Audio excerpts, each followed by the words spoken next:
Today we are going to focus on the solution of the case quiz number 1. And I will start with several remedies which you have already suggested as a simillimum for this case. You suggested all these medicines, and our goal today is to analyze this case step by step and to find out the correct prescription. Now, before we go into that matter, I'm going to go through the case and I will underline the most important information we already know. And then we will talk about the analysis itself. So this is the 10-year-old girl, and the main complaint is allergies. And these are multiple allergies like allergy to grass and cereals and cats and dogs. And also there is allergic asthma in the family and allergies in the family. So the allergies are important family traits, and it's a main complaint in the girl. And my first impression, my first observation was that there was a restlessness in legs and hands. It was quite visible, so that's why it's here. And here comes the anamnesis and medical history, which is that the first signs of allergy came up at the age of 2, and it was severe lacrimation and swollen eyes and runny nose, and it started around the beginning of May. Now, although these symptoms are quite pronounced when the allergens are around, this is not so important because it's a quite common sign of allergies. So these symptoms usually are not so important because these are only local symptoms and these are quite common symptoms. So they don't individualize the case properly. So we can use them in the final stage of differential diagnosis when we are deciding between 2 or 3 remedies. We can take a step further and we can take these symptoms into consideration, but it's not efficient way of analyzing case to start with them because they are just of least importance. Okay, a year later, at the age of 3, allergies worsened regarding their intensity and duration. And this year, the allergies are even worse than ever before. And in 2022, they could stop the medication in August and start it again in April. But now they cannot stop it without allergy symptoms appearing. So now it's worse than ever. So to sum it up, it's a case of allergies which are going worse and worse and worse every year. And the major breakup of allergies was when she was 3 years old. And our goal is to find out what happened at the time, whether there was anything that could act as a triggering factor or something.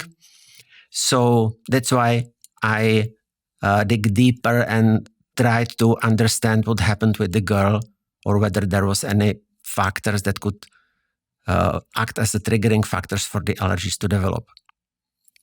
Okay, in the morning, she has no appetite. It can be quite important because it's quite new symptoms. It's a recent one because it's there for the past 2 to 3 years. And she feels hunger, but there is no appetite at all, in the morning especially. Now, between the ages of 6 and 7, after COVID period, she was afraid to be alone without her mom. But in the last year, it's getting better, but not entirely well. So this is interesting one because if we, generally speaking, when we see a symptom getting better and better, which means the intensity of the symptom is less and less over time, it means that for us, the importance of such symptom is less and less and less. While the opposite is true, when we see a symptom getting worse and worse and worse over time, we may say that this symptom will be quite important for us. Okay, the most pronounced fear is fear of darkness. She doesn't know what she fears in the dark, so she cannot explain why. And during COVID, she was very stressed by the news on TV, but the worst experience came in the 2nd grade During a test before school, they tested her for COVID and sent her outside the school and said that would call her parents, but they didn't call anyone. So they kind of forget to call their parents. So she was left alone. She was left alone outside the school for about half an hour. And she was quite scared she would stay there forever. But eventually, a classmate's parents took her home. She was picked up, trembling with fear and crying, afraid she had COVID. And that her classmates would know that she has COVID. Since then, she hasn't wanted to leave her parents and is scared of being alone. So you see, this is quite a recent symptom, and this is very, very strong.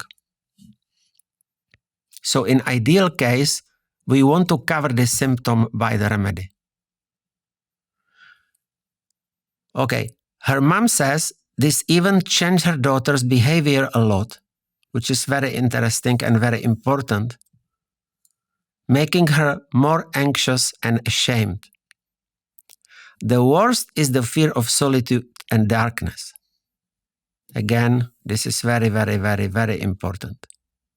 But she doesn't have nightmares or night terrors. For the last 2 years, she has been extremely bothered by the sound of nails scratching a wooden surface. It's very important for 2 reasons. The first is that here is extremely bothered, which means it's very intense. And the second reason is that it's quite recent. It's only for the last 2 years. So it's a new symptom. This sound spontaneously gives her goosebumps and chills down her spine. Okay? According to her mother, she has been experiencing much stress lately, particularly in the last 2 years. This stress began after an incident that occurred when she was in preschool with the COVID and she was left alone. So this was the main incident. And additionally, her piano teacher has pressurized her to practice more. So these 2 incidences or situations occurred at the same time. It was in the similar time. I don't know whether it was in the same day, but there was more pressure from the side of her piano teacher, and at the same time there was an incident with COVID when she was left alone in front of her school. Okay, she has developed an intense desire to be prepared for everything, particularly in school, and places great importance on her grades. She strives for perfection in all things related to school. It's very important. It's also new. Her mom mentioned that she's putting a lot of pressure on herself. She dislikes onions and mushrooms, which are long-standing symptoms. Okay, now we have many remedies from you as the suggestions, and we have to figure out somehow which remedy is the best. Now, before we go into that matter, I prepared a little bit theory regarding this case. There are basically 2 types of cases. And the first is simple cases, and the second is difficult cases or more complex cases. What it means practically is this. In simple cases, we have symptoms which are pointing to one remedy. And this is in this picture. This is simple case. Each color here in this picture represents a symptom of a certain remedy. So let's say that the red remedy is Calcarea carbonica. Okay? So we can say that if we have this simple case, this is the first type of case, no matter what symptoms we take into consideration when analyzing the case, we always end up with Calcarea carbonica, no matter what methodology we use, what type of analysis we use, what type of repertorization we use, we always end up with Calcarea carbonica because no matter whether these 3 symptoms or these 4 symptoms or all these symptoms or just these 3 symptoms, it doesn't matter, because all these symptoms are very characteristic for one particular remedy. And in this case example, it's calcara carbonica, but it can be anything else, of course. So these are simple cases, and we have no such cases anymore, or we have a minority of such cases. Now, the second category are difficult cases. What difficult case means is that you have also a lot of symptoms, but you recognize many remedies within these symptoms. So let's say you have 4 keynotes going towards one remedy. They are all red. So let's say if we stay consistent, let's say they go to calcara carbonica, so they are covered by calcara carbonica. But along with that, we have this symptom and this symptom and this symptom. And let's say it's a different remedy, green one. And let's say it's sulfur or stramonium or lycopodium. It doesn't matter what it is, but it's a different remedy than calcara carbonica. That's the point, right? And then along with that, we have another 4 symptoms, black ones, right? This one, this one, this one, and this one. And they are covered by, let's say, phosphorus, okay? And so on and so on. And here we have these 2 symptoms, blue ones, and these are covered by, I don't know, spigelia or I don't know, whatever. It doesn't matter. It doesn't matter for our purposes what it is. But the thing is that you cannot figure out what remedy is the one on a simple basis, because there are multiple combinations pointing to multiple remedies or several remedies. From the teacher perspective, if I present such difficult case to my class, there are always 15 or 20 suggestions. Why is that? Because each student will take into consideration more a certain group of symptoms. Someone will prefer red ones, someone will prefer green ones, someone will prefer black ones, someone will prefer blue ones or pink ones or whatever color you can imagine, because there may be much, much more remedies covering the case partially, right? So the thing in such difficult cases is that all these suggestions are correct from the point that there are keynotes of all these remedies. So from that point of view, you are all right. Because if we come back to your suggestions, we can say that there are keynotes of calcara carbonica. There are multiple fears. There is a fear of darkness, and there is a fear of being alone, which are symptoms of calcara carbonica. There was also very strong fear about their health, about the girl's health. I mean, she was scared of having COVID.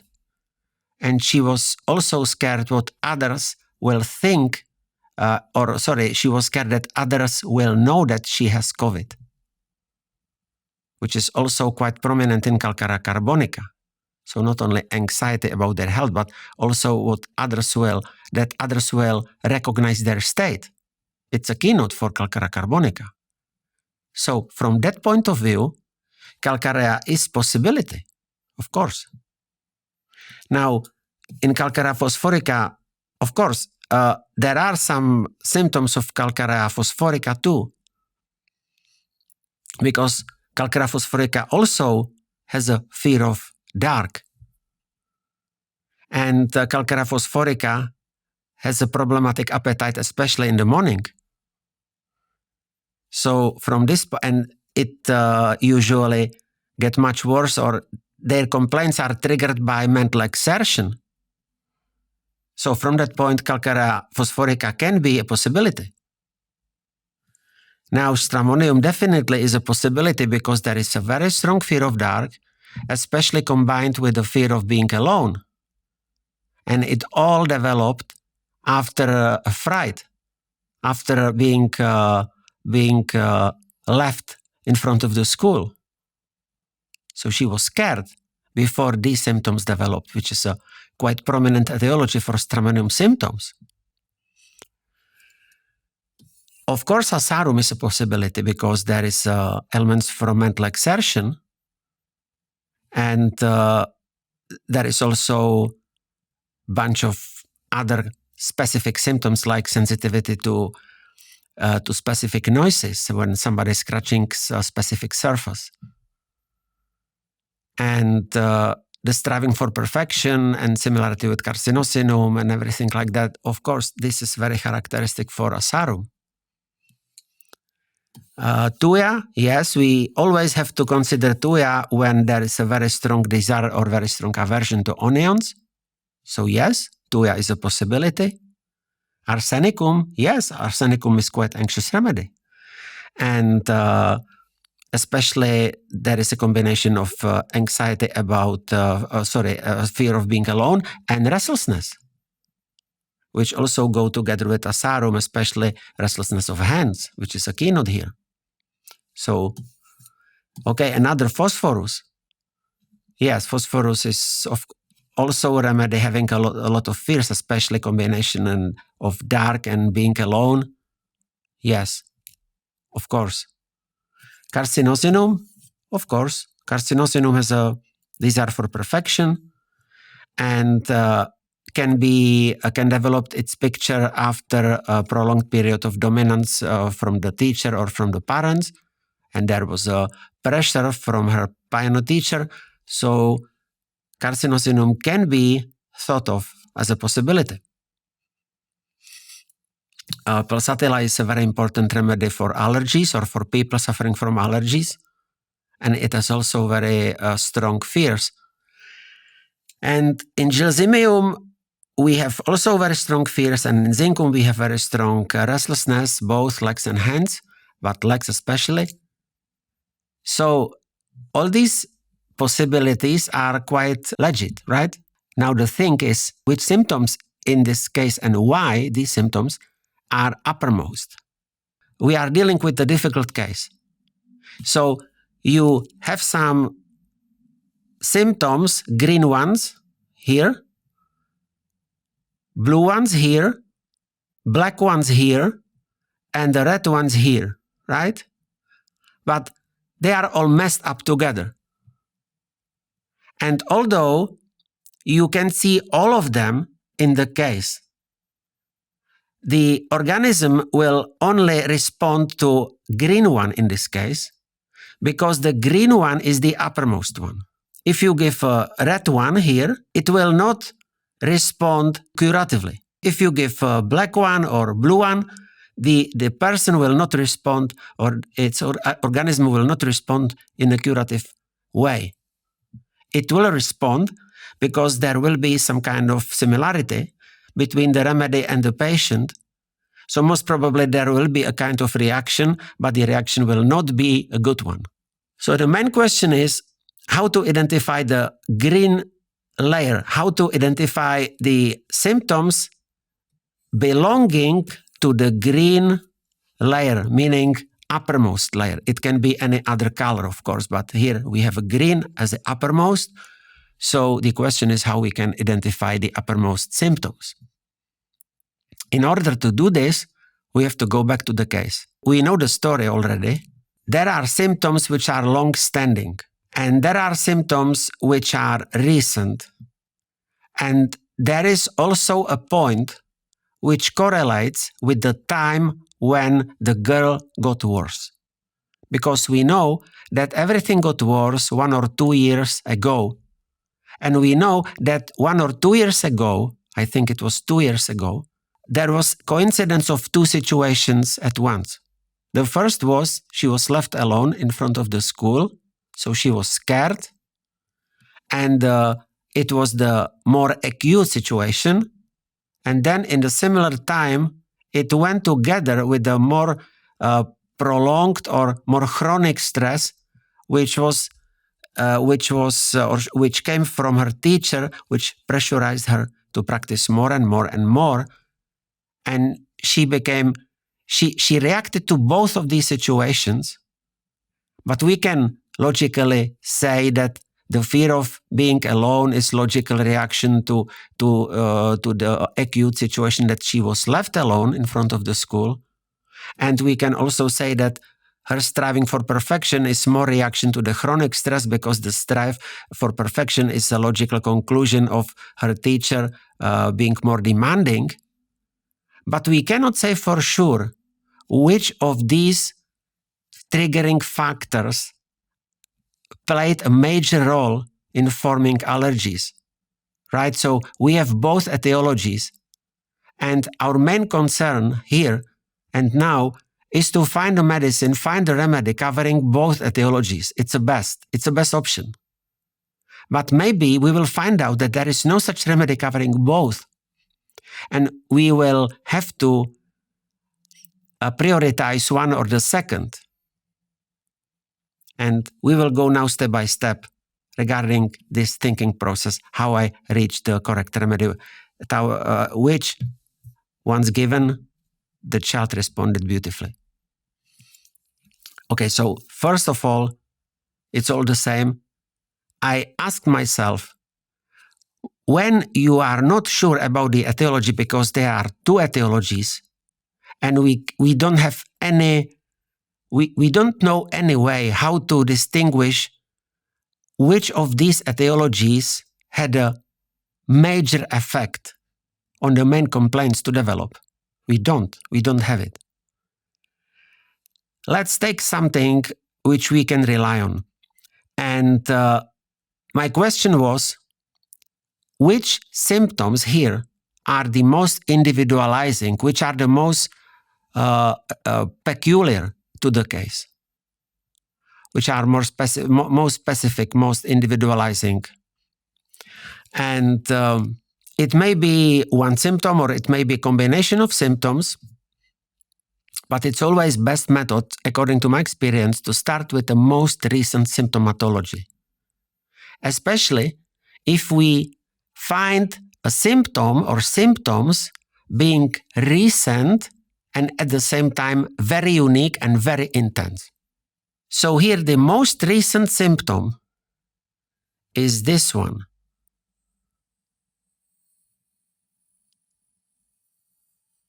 Okay?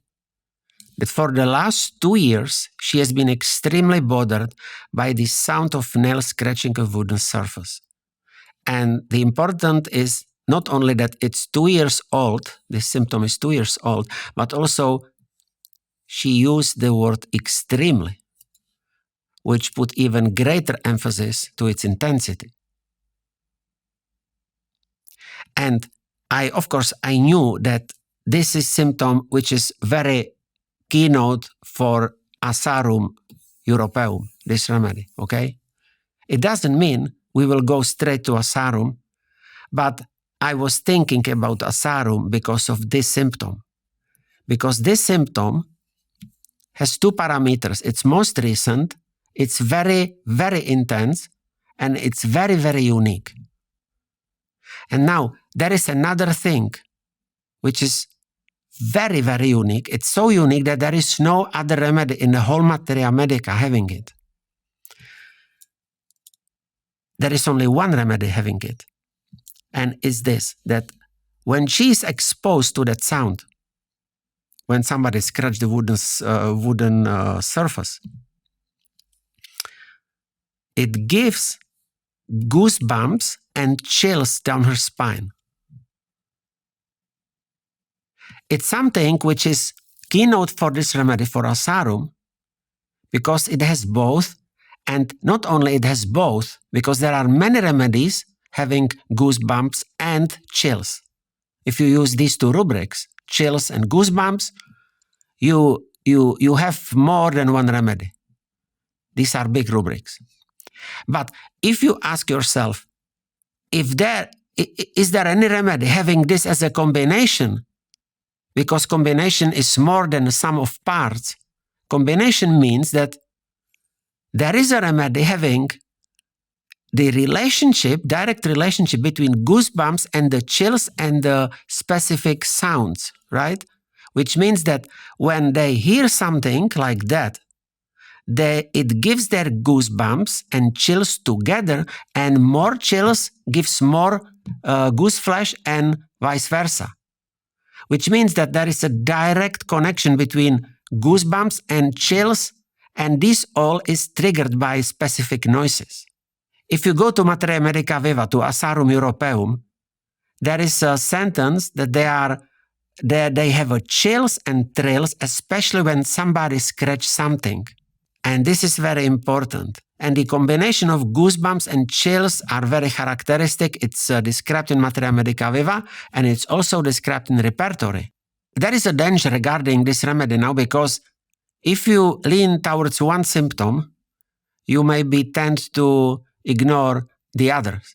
In order to be very sure with the Asarum, we have to find something else, some confirmatory points in different areas.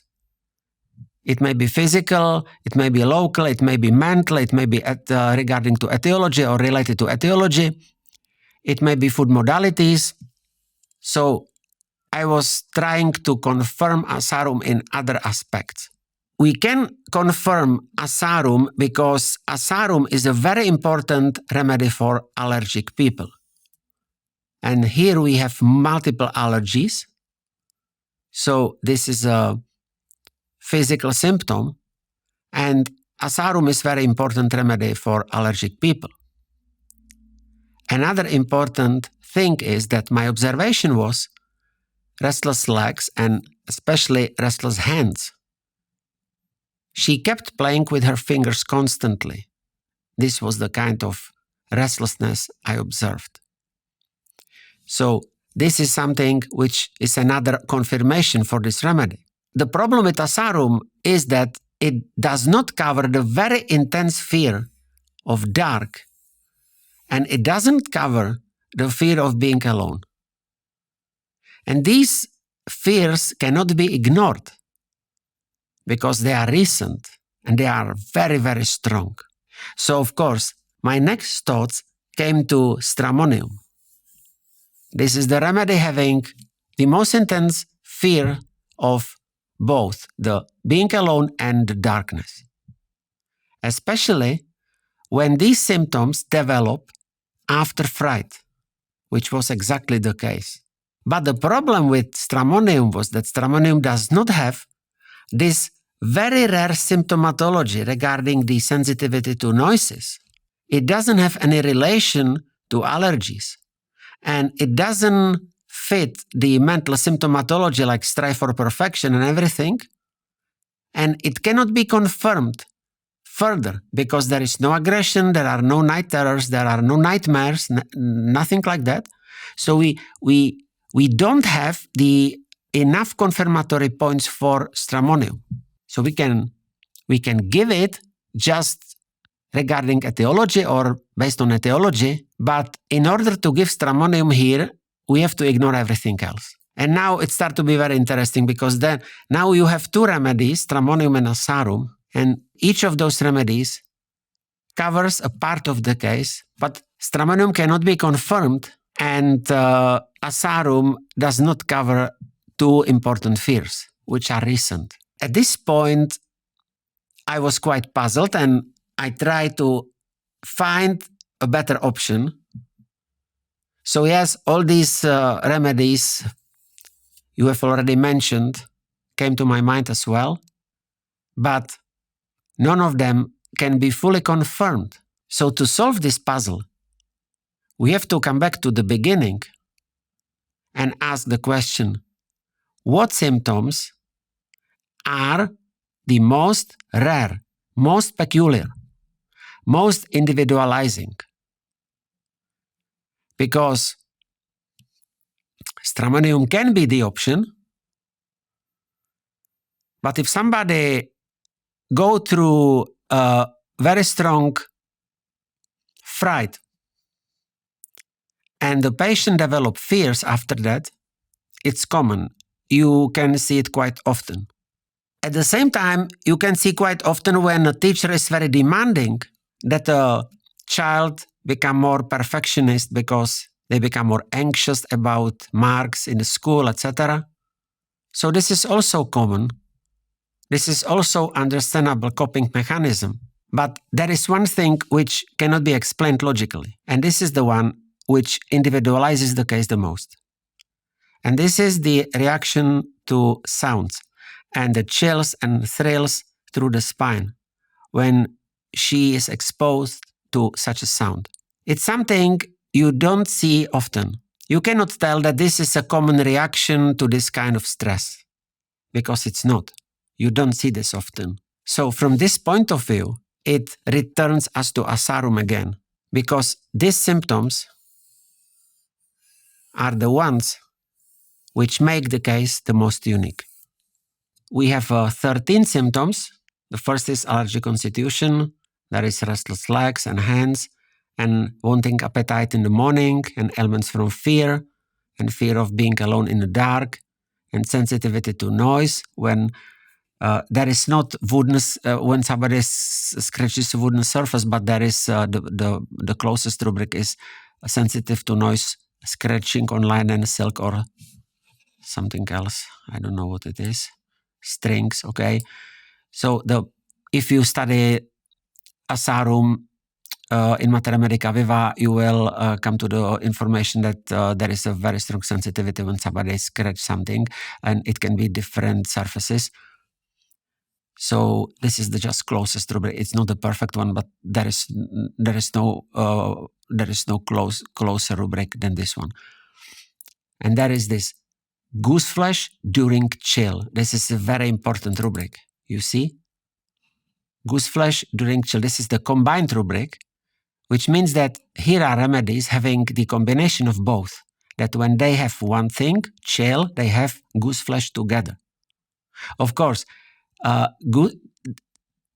this is this can appear as something common, because you can say, well, if I'm very chilly, if I have a chill, let's say during fever or something, it's quite understandable I have a goose flesh. But practically, it's quite common that if you have a chill, you feel coldness inside, you want to cover yourself, and maybe you cannot cover yourself enough to warm you up. But goosebumps is something different. It's not always there. It's not common in chilly patient. It's a different level of chilliness, and that's why this rubric is so small. It's not common.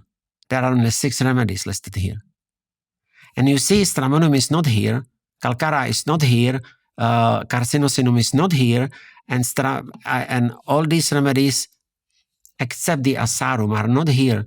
So the only remedy which is here from the list of remedies we have already thought of or thinking of is asarum. So this remedy for me was quite important, and because it's very small, and I was able to confirm it in Materia Medica Viva. And of course, there are other symptoms. You see, all of symptoms are here. Now you see from the result that there is no single remedy covering everything. So there are remedies covering part, and there are remedies covering another part of the case, but there is no remedy covering everything. So you have to choose which symptoms are important more than the other ones and why. And the major thing here is that the most important usually are symptoms which are most rare, peculiar, and uncommon. Okay? So that's how I came to asarum, and I was able to confirm it by etiology, partly etiology because it has elements from mental exertion. It has the elements from emotions. It's very important remedy for allergies. So you see that it covers the case very very complex way. Not only the sensitivity to certain sounds, but it also covers the main complaint, the allergies, which is a keynote for asarum. Although it's not listed in this rubric, it's not listed here. But if you go to radar keynotes, if you go to radar keynotes to Asarum, you see allergic to various chemicals and foods. And George says in his Materia Medica that Asarum people are usually appear to be allergic to everything. So this is definitely a remedy having a great importance in multiple allergies. And if you use Vitulka's Compass software and you go to the very same rubric, General's Allergy Constitution, which is the rubric which resembles allergies, you will see Asarum in Vitulka's Compass in first degree in this rubric, and this is added by George Vitulkas himself. So if you use, I use both. I use Vitulka's Compass and Radar Opus, but you see that Radar Opus is not perfect. So if you use Radar Opus, you should definitely add Asarum in the first degree here, because it should be there. This is the follow-up after 4 weeks from taking Asarum. Hello, Peter. I'm sending a brief update 4 weeks after my daughter took the homeopathic remedy. There has been a significant improvement in her reaction to stress and stress tolerance. She no longer rushes and is much more relaxed. She's not watching every minute and can handle stress better. There have been no allergic symptoms and she's doing well and healthy. However, her reaction to specific sounds has not changed and she still does not like them. Her fear of darkness and solitude has slightly improved, but the fear of darkness persists, which was expected because Asarum did not cover this. Her fixation on me has much improved. After taking the remedy, my daughter was more tired in the afternoon for about a week and went to bed much earlier than usual. Okay, so this means that remedy was correct because there is a general improvement. And very important is that if the stress tolerance is better, it means that remedy touched the whole organism. It didn't act locally. It acted generally. And very important is that it has very strong impact on the main complaint. And what's interesting is that reaction to specific sounds has not changed, which means that maybe she will need higher potency of the same remedy, or maybe she will need just more time to wait. Because the initial reaction, initial response shows the general improvement after initial aggravation. This is the initial aggravation. Here is the question from Vatsala. Why do you feel fear of dark and alone is not the uppermost layer? I was not sure about it, but I was in a situation when I had to decide between two remedies which aspire to being uppermost remedies. And all these symptoms covering both remedies, or covered by both remedies, are remedies which may be uppermost because these all symptoms are uppermost as well. The thing was, which remedy is more probable?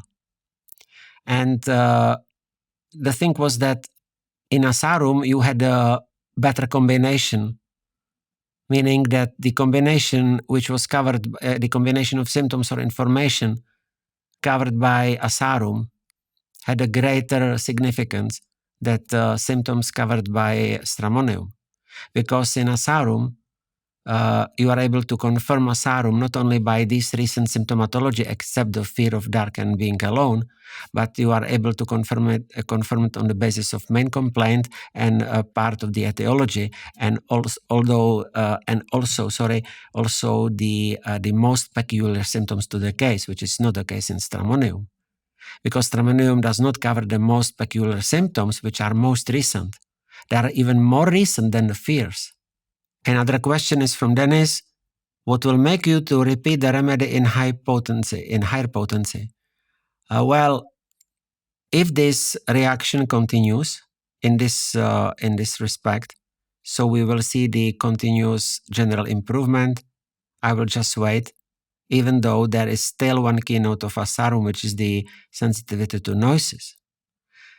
The remaining one keynote doesn't mean that you need to repeat the remedy all over, because sometimes you have the situation that you give a remedy having one keynote. Sorry, you give a remedy having good indications, but one keynote of this remedy still remains while the patient still keeps improving. It usually means that another remedy will be needed, and this another remedy will have this keynote in common with the remedy already given. So for instance, you may give natrium carbonicum, which covers the case very nicely, and the part of the picture pointing to natrium carbonicum is tremendous aversion or an aggravation from milk.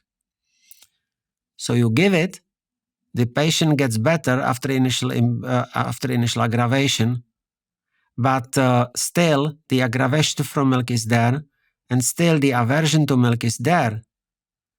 So maybe after a while, what I have seen is that after a while, you no longer have natrium carbonicum indicated as a whole, but you still have one remaining or two remaining symptoms. But together with these two remaining symptoms, which are keynotes for the same remedy, natrium carbonicum, you have another 2 or 3 new symptoms emerging, which together with the old ones, with 2 keynotes of natrium carbonicum, will give you another remedy, for instance, like the floratum, which is very similar in certain respects, especially regarding milk. And the same I have seen regarding asarum and tuya. I saw a case when I gave tuya to a girl with suicidal tendencies and panic attacks, and there was a very strong aversion to onion. It was strongest aversion to onion I have ever seen in my practice. The thing was that everything went well after tuya, and she was much better. She improved a lot, but the aversion to onion remained untouched by tuya. What it means, we have to wait for a while until new symptoms emerge, and once they emerge, maybe a remedy will come up which will also have very strong aversion to onions. And in this case, in this girl, after 1 year, 2 keynotes of asarum came up, which together with the remaining aversion to onion, which is also a keynote for asarum, created the new totality, crying for asarum. So that's the possibility, of course. Okay, so thank you very much, and see you next time. Bye-bye.